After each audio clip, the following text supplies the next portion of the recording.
guys, we made it. It may be just a tiny bit windy up here. Tiny bit windy up here. Can you can you hear it? Yeah. I'm pretty sure the wind's just gonna blow that mountain over here at some point.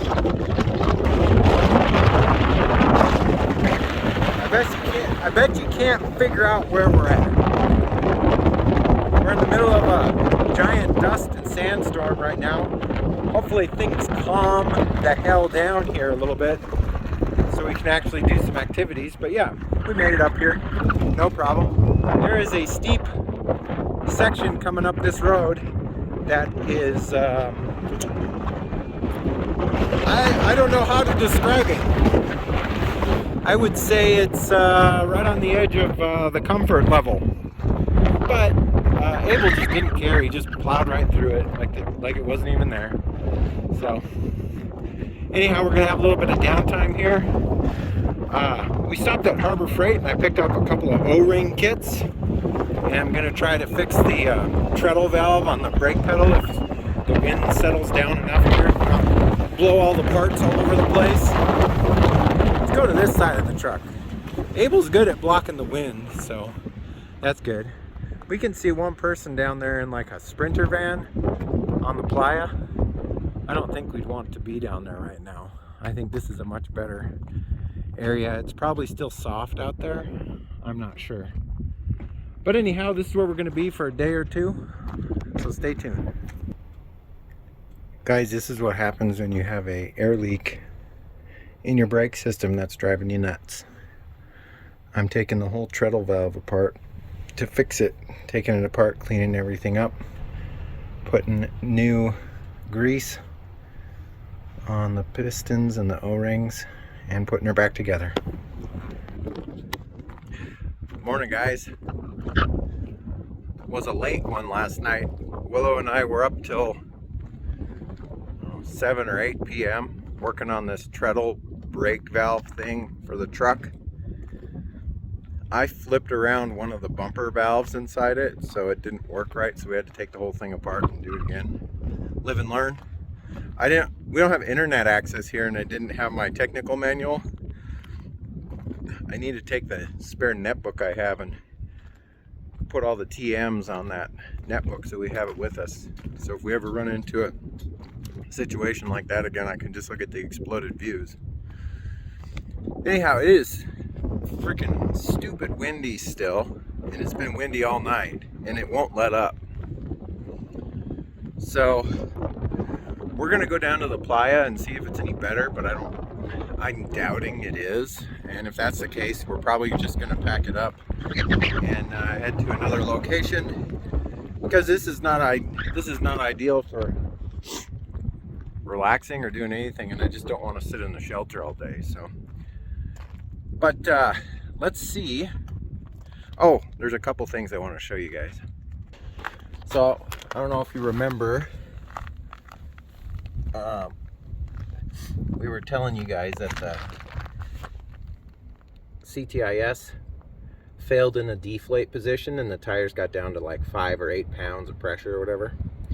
So I'm thinking this happened in Austin. There's a little bit of a cut from this line down. There's 5 steel cords, and then from here up there's only 1 steel cord. So this is down in the 5 plies, and it's not very deep. It only goes about, I don't know, 1/4 of an inch or something like that. But it's something I got to keep an eye on. A quick fix in the field, depending on the tire compound, you can get that thing, you know, horizontal and get some super glue in there. That's a quick fix.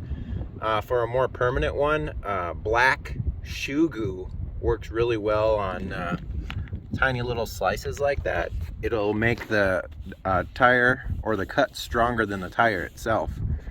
But you have to wait at least 12 hours before you move the tire if you're using shoe glue, and the inside of this has to be clean, so you got to spray that out with like some isopropyl alcohol or something like that, let it dry out, and then put the shoe glue in there. And ideally, if you can get a clamp on it or a piece of duct tape or something.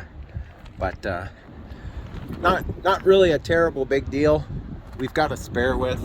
I've been keeping an eye on it. It's not really doing anything. It's not getting worse. On the other hand, the brake pressure, when we went to bed last night, I left it at about 100 pounds, and it's held pressure all night to 60 pounds. Previously, before we monkeyed around with the treadle valve, the rear tank, which is the orange needle, would get down to like 40, and the green needle would be down to 0. So much of an improvement. There's probably still some tiny small leaks somewhere in the system.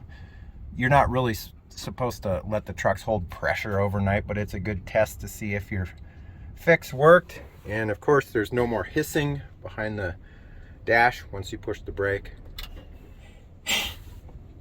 So that's gone. So ideally, we've fixed the whole leak. We were driving down the freeway, and the front tank, which is the green needle, you know, the governor would pump them up to 125, 130, and the green needle would just go down, and every 10 minutes it'd refill again. And that's introducing all that draw, and all that work that the compressor is doing is introducing oil into the air system. So hopefully this eases up on that. I don't have a spare cartridge, a desiccant cartridge width to swap out.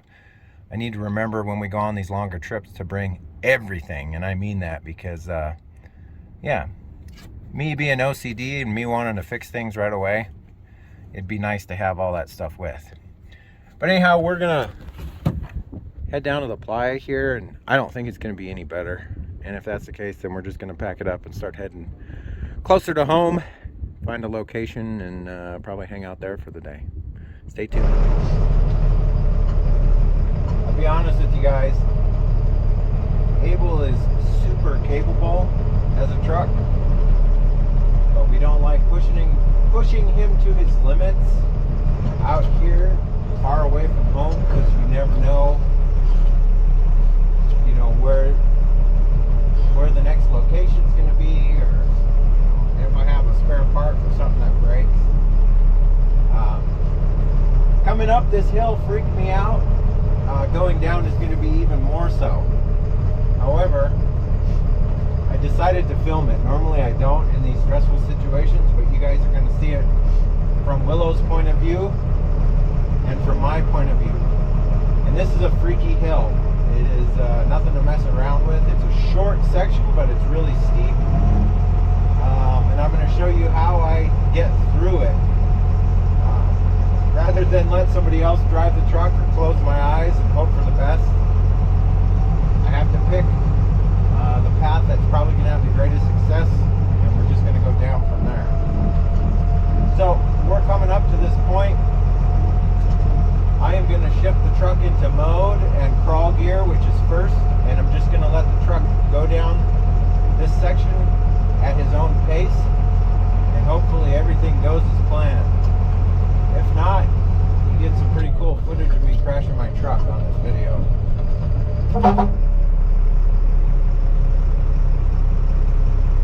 So we're in mode,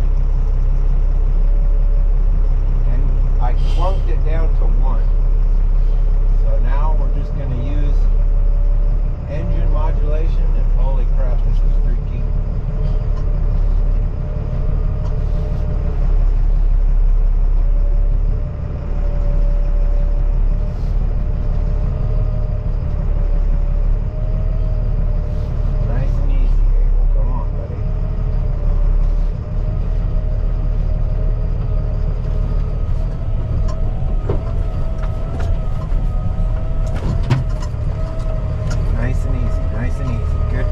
Good job.